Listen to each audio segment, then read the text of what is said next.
कैसे हैं आप सब लोग। सिविल सर्विसेज एग्जामिनेशन की प्रिपरेशन अगर आप इंग्लिश मीडियम में करना चाहते हैं then you are at the right place. Change the medium for UPSC is the name of the channel. Do subscribe this channel and share among all the Hindi medium aspirants, जिससे जो Hindi medium के aspirants हैं उनके selection के chances को और ज़्यादा enhance किया जा सके और ज़्यादा बढ़ाया जा सके। अगर आप यूपीएससी की प्रिपरेशन में हैं हिंदी मीडियम से तो आपको पिछले 10 से 12 सालों के रिजल्ट के बारे में क्लियर कट आइडिया होगा कि हिंदी मीडियम से यूपीएससी का रिजल्ट कितना कम है। 2 लोग, 4 लोग, 5 लोग ऐसे करके यूपीएससी में हिंदी मीडियम का परफॉर्मेंस रह रहा है, जो कि बिल्कुल ही अनफेयर, ऐसा नहीं होना चाहिए। बट ऐसा हो क्यों रहा है? ये इंग्लिश लैंग्वेज की वजह से हो रहा है, राइट। तो अगर हम बजाय कि बहुत कुछ सोचें कि कैसे होगा, हम अगर अपने थोड़ा सा रास्ता चेंज कर लें थोड़े समय के लिए कि हमें सिर्फ हिंदी से इंग्लिश में इसलिए शिफ्ट होना है कि जिससे हम अपने सिलेक्शन के चांसेस को और ज़्यादा इन्हेंस कर सकें और ज़्यादा इंक्रीज कर सकें, ऑलराइट। उसके बाद हिंदी बोलिए, जो भी लैंग्वेज में आप हैं कंफर्टेबल उससे बोलिए। और अगर इंग्लिश एज अ लैंग्वेज आप सीख भी जाएंगे तो ये आपको किसी भी तरीके से नुकसान नहीं करेगी। एज एन स्किल आपकी पर्सनैलिटी को ये और ज़्यादा इन्हेंस करेगी और ज़्यादा डेवलप करेगी, राइट। तो आप अपनी मीडियम को चेंज करने के बारे में अगर सोच रहे हैं तो this is the WhatsApp number that you can see on my left, right. आप इस पर कॉन्टैक्ट कर सकते हैं if you have any query with respect to this, right. अब सबसे इंपॉर्टेंट क्वेश्चन ये आता है स्टूडेंट्स के माइंड में, जो लोग इस वीडियो को फर्स्ट टाइम देख रहे हैं उनको लगता होगा कि how to change the medium, क्योंकि ये डिबेट सबको पता है कि हिंदी मीडियम में करना चाहिए या इंग्लिश मीडियम में करना चाहिए। सबको पता है कि इंग्लिश मीडियम में ही करना चाहिए, क्योंकि आपका जो मनी है, यूथ है, जो आपका वक्त है, समय है, जो आपका टाइम है, जो आप लगा रहे हैं, ये वापस नहीं आएगा। और आप 6-7 अटेम्प्ट नहीं दे सकते, कोई भी नहीं देना चाहेगा कि 6 अटेम्प्ट, 7 अटेम्प्ट, 8 अटेम्प्ट हम दें, राइट। 1 से 2 अटेम्प्ट में, 3 अटेम्प्ट में सिलेक्शन हो जाना चाहिए, आपकी एटलीस्ट कोई ना कोई रैंक आनी चाहिए। तो जो आप अपना इतना इफिशियंसी लगा रहे हैं, इतनी एफर्ट लगा रहे हैं, उसका कुछ ना कुछ एंड रिजल्ट तो होना ही चाहिए, ऑलराइट। तो आप सेल्फ असेसमेंट करिए, खुद से सोचिए कि पिछले 10 से 12 सालों में ये ट्रेंड रहा है और आगे चल करके अचानक से कोई चीज़ नहीं बदलती है, कोई चमत्कार जैसी कोई चीज़ नहीं होती है ना। तो ये जो एनसीईआरटी आप देख रहे हैं मेरे पास, ये 6th क्लास की एनसीईआरटी है, 2nd चैप्टर है इसका ये। और इसमें हम आज ये पढ़ने जा रहे हैं फाइंडिंग आउट अबाउट फायर, कि अगर कोई फर्स्ट टाइम जो हिंदी मीडियम का एस्पिरेंट है, जो हिंदी मीडियम का स्टूडेंट है, वो अगर बुक को रीड करना स्टार्ट करा है एनसीईआरटी को यूपीएससी की प्रिपरेशन के लिए, तो कैसे वो पढ़ना स्टार्ट करे, वो कॉन्फिडेंस उसके अंदर कैसे आए कि हाँ, if I start reading this book I will be able to understand, मैं समझ पाऊंगा, मैं समझने में सक्षम हो जाऊंगा धीरे धीरे और चीजें इंप्रूव करेंगी मेरी, और मैं हिंदी से इंग्लिश में शिफ्ट करके अपने खुद के सिलेक्शन के चांसेस को और ज्यादा इनहैंस कर सकता हूं, बढ़ा सकता हूं, ऑलराइट। तो देखिए, सबसे पहले आपके माइंड में यही क्वेश्चन आता होगा, जो लोग फर्स्ट टाइम वीडियो देख रहे हैं, तो आप ये समझिए सबसे पहले आपके माइंड में क्या आता होगा, ग्रामर, कि सारी ग्रामर आनी चाहिए पहले मुझे, उसके बाद ही सीख सकता हूं, अदरवाइज मैं नहीं सीख सकता हूं। मैं आपको कह रहा हूं कि ग्रामर आप साथ साथ में सीखते चलिए, जितनी जरूरी है सिर्फ उतनी। अगला क्वेश्चन आता है वोकैबुलरी, तो वोकैबुलरी आप बोलिए या आप वर्ड मीनिंग बोलिए, सेम थिंग। अलग से वोकैबुलरी 5 वोकैबुलरीज 6 वोकैबुलरीज आपको पर डे याद नहीं करना है। आपको जो आपके सिलेबस से रिलेटेड वर्ड हैं आपको उनको याद करना है। पूरी दुनिया में हर इंसान सब कुछ नहीं जान सकता, हर एक चीज़ की लिमिट है। और एक चीज़ को आप करिए, बार बार उसी चीज़ को रिपीट करिए, बार बार रिपीट करिए, तभी आपको उस चीज़ में मास्टरी हासिल होगी, ठीक है। तो वोकैबुलरी भी यहाँ पर जितनी जरूरी है उतना याद करेंगे। ग्रामर कैसे समझनी है, कितनी ग्रामर आपको समझ में आनी चाहिए, उस चीज़ के बारे में हम बात करेंगे। जैसे अगर मान लीजिए किसी स्टूडेंट को दिया जाता है हैव बीन, ठीक है, फिर उसके बाद ये वर्ब की थर्ड फॉर्म यूज में ईडी लगा, यूज, तो उसको लगता है ये ग्रामर है ना, यहाँ पे ग्रामर है। फिर अगर इंसान को कहीं कुछ और दिख जाता है, हैव बीन यहाँ पर भी दिख गया, ठीक है। अब इससे आप ये अंदाजा लगाइए कि अगर हैव बीन यहाँ पर भी दिखा है, यहाँ पर भी थर्ड फॉर्म लगी हुई है, ये हैव बीन यहाँ पर भी लगा हुआ है, तो इसका मतलब चीज़ें बहुत ज़्यादा नहीं है, चीज़ें रिपीट होती हैं। तो अगर एक बार हम इसको यहाँ समझ जाएंगे तो जो आगे आने वाली लाइन में अगर यही चीज़ फिर से रिपीट होगी तो हमें समझने में आसानी होगी और हमारी स्पीड भी इंक्रीज होगी। तो जो यूपीएससी में हिंदी मीडियम के लिए सबसे ज़्यादा मतलब चैलेंजिंग रहता है वो रहता है सीसैट का आरसी। वो मैथमेटिक्स और रीजनिंग तो कर लेते हैं, बट रीडिंग कॉम्प्रिहेंशन जो आते हैं, इतने बड़े बड़े जो आते हैं, पैराग्राफ्स आते हैं, ऑलमोस्ट आधा पेपर आरसी से आता है, राइट। तो अगर आप इसको उस तरीके से दिमाग में रख के पढ़ेंगे, देखिए जो लोग बहुत सिंसियर, बहुत सीरियस होंगे अपने लाइफ को लेकर के, वही लोग अपने मीडियम को चेंज करेंगे हिंदी से इंग्लिश में, क्योंकि आपको भी पता है कि कंपटीशन तो है ही और हर फील्ड में है। ऐसा नहीं है कि सिर्फ यूपीएससी में ही कंपटीशन है और यूपीएससी में ही बहुत मतलब जो है, अब जितनी सीट्स आएंगी सिलेक्ट तो उतने ही लोग होंगे, है ना। तो कुछ लोग मतलब एक बार में सिलेक्ट हुए, कुछ लोग अगली बार में सिलेक्ट हो जाते हैं। बट अगर आपका अप्रोच सही है, आप थोड़ा माइंड को अपने प्रैक्टिकल रखिए, बिल्कुल रूथलेस, अपने बारे में सोचिए पहले कि मेरी कमी कहां पर है, क्या मैं उस कमी को फिक्स कर सकता हूं जिससे कि मैं आगे जा सकता हूं। तो बस पहले आप अपनी लाइफ के ऊपर फोकस करिए।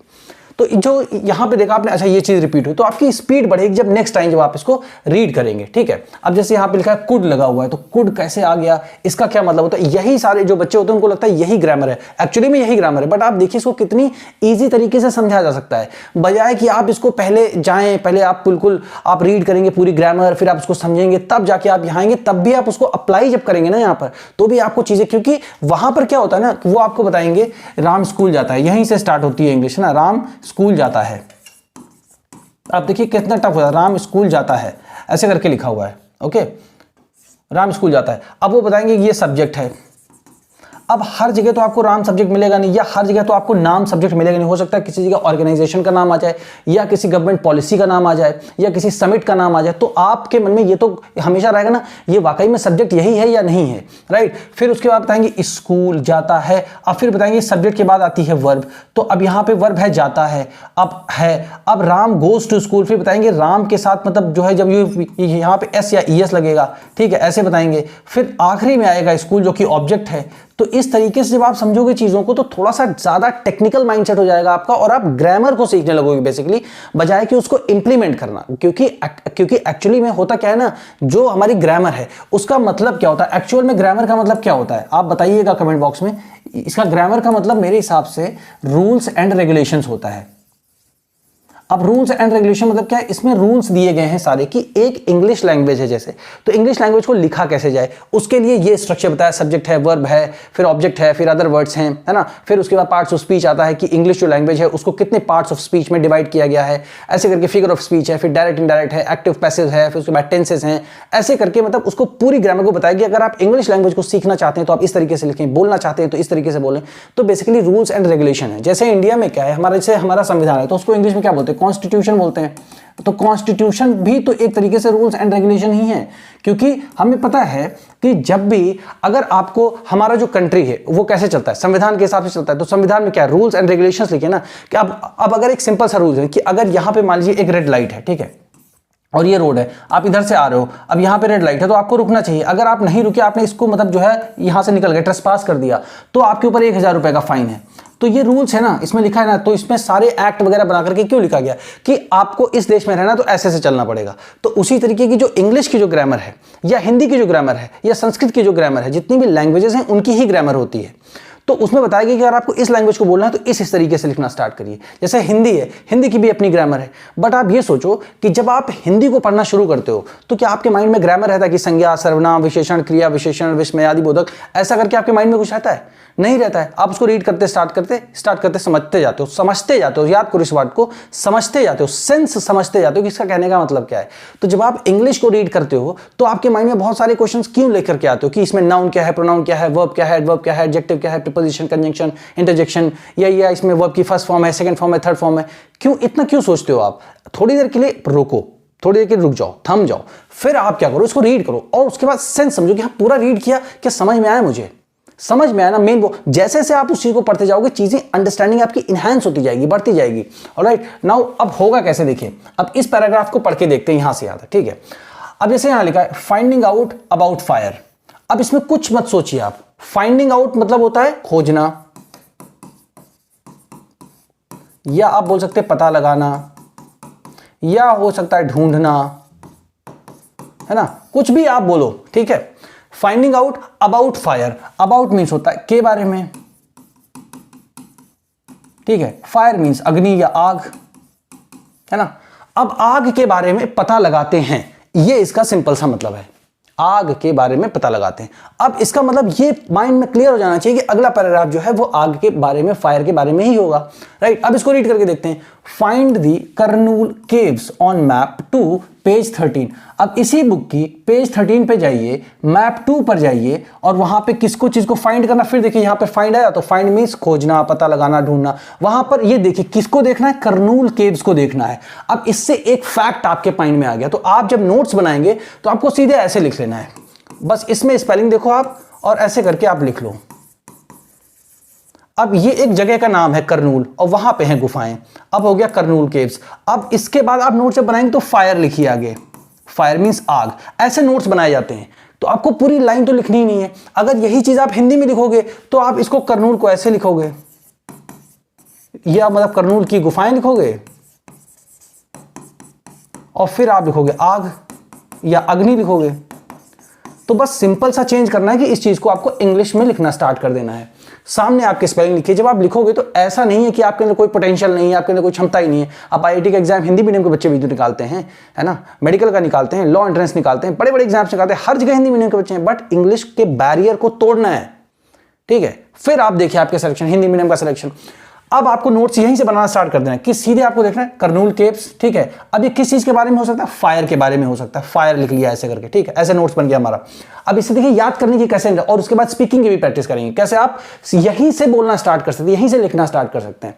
ऑलराइट, अब देखिए फिर क्या है, यहां पे क्या वर्ड लिखा है? ट्रेसेस, ट्रेसेस ऑफ ऐश, है ना। अब इसका मतलब क्या है? ऐश मींस क्या होता है? राख। अब इसका ट्रेसेस मतलब क्या है? ट्रेसेस मतलब हो सकता है निशान किसी चीज के, है ना। अब निशान, अब निशान मतलब समझो, देखो यहीं से सेंस डेवलप करना है हमें। ट्रेस का एकदम बिल्कुल माइन्यूट मतलब पे नहीं जाना कि गूगल सर्च के देख रहे हैं कि उसके 10 मीनिंग की ट्रेसेस का कौन सा यहाँ पे फिट हो, नहीं।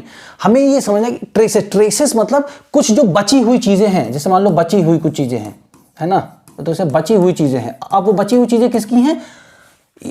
इसकी राख की। तो राख की जो बची हुई चीजें हैं, हैव बीन फाउंड हियर। अब आप देखो, अब आपको अब हैव बीन फाउंड को देख लेते हैं पहले, उसके बाद आगे बढ़ेंगे। तो हैव बीन फाउंड का मतलब क्या है?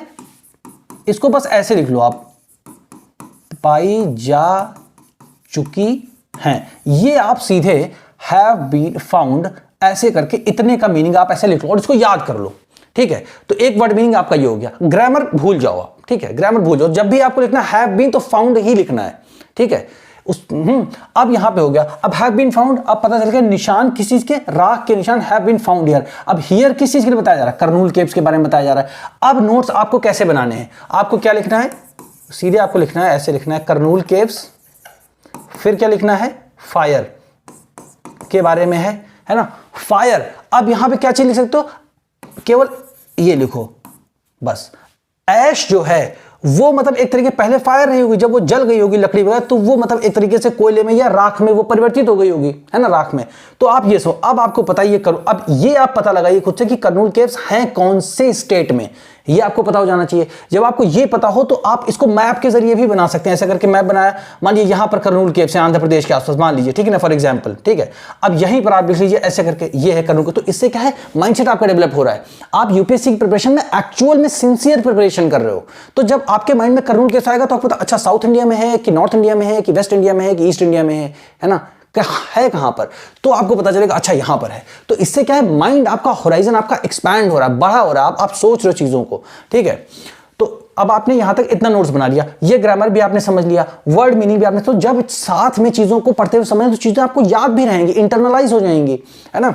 फिर देखिए दिस सजेस्ट्स दैट, अब ये क्या, यहां पर इसका सजेस्ट का मतलब देखिए सबको पता है कि मैं आपको ये सजेस्ट कर रहा हूं कि आप इंग्लिश मीडियम में चेंज करो। सजेस्ट कर रहा हूं मतलब एडवाइस दे रहा हूं, बता रहा हूं, आपको समझा रहा हूं, कुछ भी बोलो, मतलब तो वही है ना कहने का। तो सेंस समझो वर्ड का, क्योंकि हर वर्ड का सेंस, हर वर्ड का जो मीनिंग है वो पर्टिकुलर कंटेक्स्ट में चेंज होता रहता है। ये वर्ड कहीं और लिखा हो सकता है, इसका मतलब कुछ और भी हो जाए, ओके। तो यहां पर सेंस खाली समझो आप। दिस सजेस्ट दैट, ये बताता है, इसका मतलब ये बताता। अब यहां पे ये यूज क्यों हुआ? देखिए जो करनूल केव्स हैं वहां पर हमको ऐश, हमको जो राख है उसके निशान मिले या उसके मतलब कुछ चीजें मिली जिससे पता है ये यहां पे राख पाई गई है, ठीक है।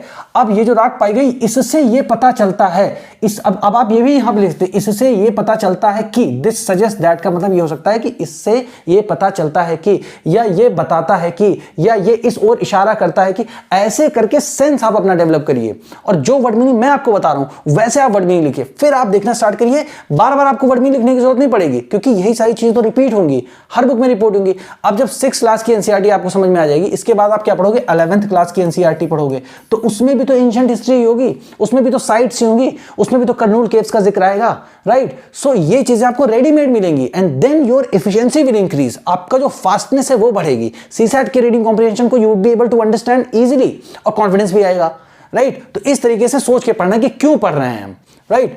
अब देखिए अगले क्या, ये बताता है कि people were familiar with the use of fire.